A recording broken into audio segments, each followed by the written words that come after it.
Bonjour Véronique Riche-Flores. Bonjour Thibault. Vous êtes économiste, fondatrice de RF Research. Vous étiez venue il y a quelques semaines sur Xerfi Canal pour évoquer la fragilité de la croissance actuelle aux États-Unis. En conséquence, la Fed hésite à relever ses taux. Il a d'abord été question du mois d'avril, puis de juin, puis l'été, puis maintenant on parle de la fin de l'année. Alors, je voudrais déjà vous poser comme première question, qu'est-ce qui manque aujourd'hui pour que cette croissance américaine soit solide? Qu'est-ce qui coince finalement? Alors, il y a pas mal de choses qui coincent en réalité. Je dirais que si on veut essayer de mettre par ordre d'importance les éléments qui sont un frein à la croissance, et d'ailleurs ce qui coince en premier lieu, c'est le rythme de croissance qui n'est pas au rendez-vous pour s'autoriser effectivement un resserrement monétaire, me semble-t-il.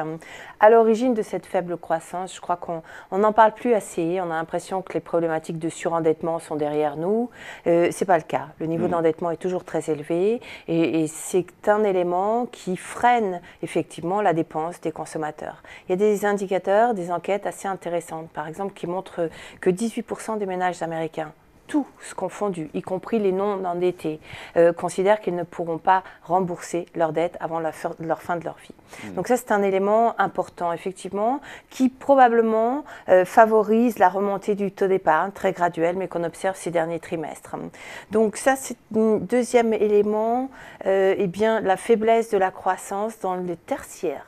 Autre facteur qu'on évoque peu, mais l'industrie des services, qui aux États-Unis, comme partout ailleurs d'ailleurs, est le principal gisement d'emploi, n'a toujours pas récupéré de la crise. Le taux de croissance dans les services est à peine de 2%. Récemment, il a fallu 6 ans pour arriver à 2%. Et dans ce contexte-là, du coup, on crée peu d'emplois. En particulier, peu d'emplois peu qualifiés.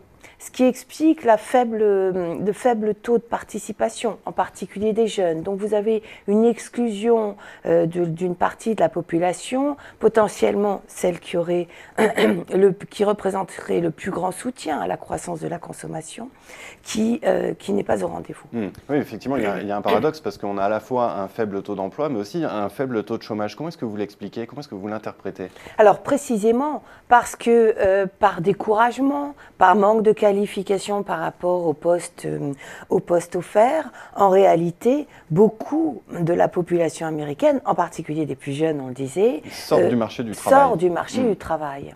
Et donc ça, c'est terrible parce que c'est certainement un changement qui aura des implications sur le moyen-long terme, et on connaît bien ces effets d'hystérésis, par exemple en Europe, où à force d'être en dehors du milieu de l'activité professionnelle, eh bien, ces personnes-là ont du mal à se réintégrer dans la vie professionnelle. Donc ça réduit, si vous voulez, la ressource de croissance de demain, la ressource d'emploi de demain, et donc potentiellement de consommation et d'activité. Il y a une autre interrogation, c'est sur la redistribution de la croissance. On voit que le débat prend de plus en plus d'ampleur aux États-Unis. Il a commencé avec les travaux de Piketty l'an dernier. Il a continué avec, dans le dernier discours sur l'état de l'Union, par exemple, de Barack Obama, il expliquait qu'il y avait une nécessité à redistribuer les fruits de cette croissance. On voit qu'en Californie, à Los Angeles, le SMIC a été relevé fortement. Est-ce qu'on peut envisager la mise en place d'une boucle prix-salaire dans les prochains mois, années ? Alors, c'est intéressant effectivement de voir que c'est aux États-Unis d'abord, parce que cette problématique de redistribution, elle est presque mondiale. Je dirais qu'elle est au cœur de la crise ou de la difficulté à sortir de la crise aujourd'hui. Et c'est peut-être là où on l'attendait le moins que les choses semblent bouger le plus vite. Vous l'avez signalé, donc remontée du salaire minimum dans plusieurs États en réalité, ou plusieurs entreprises.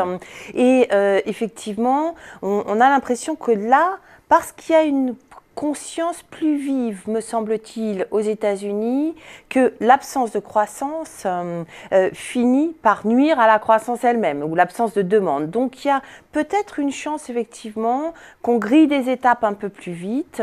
Néanmoins, voilà, la problématique de la répartition est quand même très complexe, très lourde.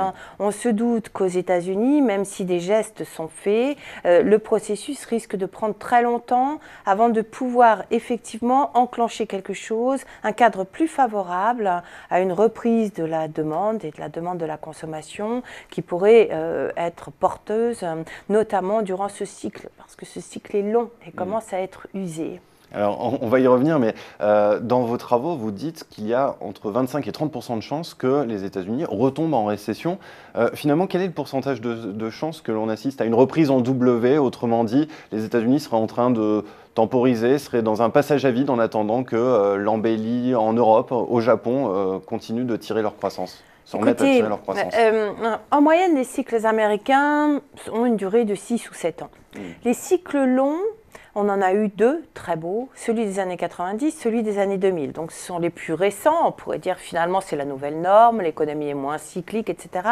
Je ne crois pas. Je crois que les éléments qui ont fait que ces deux précédents cycles ont été très longs, plus longs que la norme, venaient précisément de gains de productivité très élevés, qui ont enclenché une vague d'investissement très forte. Quand on a de l'investissement, on a de l'emploi également, et tout ceci a prolongé le cycle. Aujourd'hui, je dirais que l'une des caractéristiques du cycle présent depuis presque sa reprise, c'est le très faible rythme de croissance des gains de productivité. On a eu une très forte augmentation des gains de productivité au sortir de la récession, c'est ce qui a permis d'ailleurs de mettre un terme à cette récession. Avec la crise bancaire et l'incertitude des conditions de l'époque, cette reprise de la productivité et des profits qui allaient avec ne s'est pas investie. Elle n'a pas alimenté un cycle de conjoncture normale. Et aujourd'hui, en milieu de cycle, voire en fin de cycle, il est beaucoup plus difficile de renouer avec des gains de productivité élevés qui s'étiolent, je dirais presque naturellement, au fur et à mesure qu'on avance dans ce cycle. Donc c'est précisément la raison pour laquelle, je ne crois pas que les conditions soient réunies pour un prolongement ou une deuxième jambe du cycle, et deux, par conséquent, le rythme de récession me semble effectivement s'accroître et augmenter en probabilité au fur et à mesure que les gains de productivité se réduisent. Donc on a déjà 2 trimestres de baisse de la productivité. En gros, il nous faudrait quoi? Une croissance de 4% avec 2% d'emploi pour avoir des gains de productivité de 2 et assurer une croissance de l'investissement demain. On en est un peu loin avec les dernières tendances de l'économie américaine. Et si on considère toutes ces anomalies, finalement, est-ce qu'on peut encore parler de cycle aux États-Unis? Est-ce qu'on est encore dans un cycle classique? Alors, c'est un cycle assez différent, effectivement, des précédents. On est encore en recovery de la crise, en quelque sorte, après un choc très violent?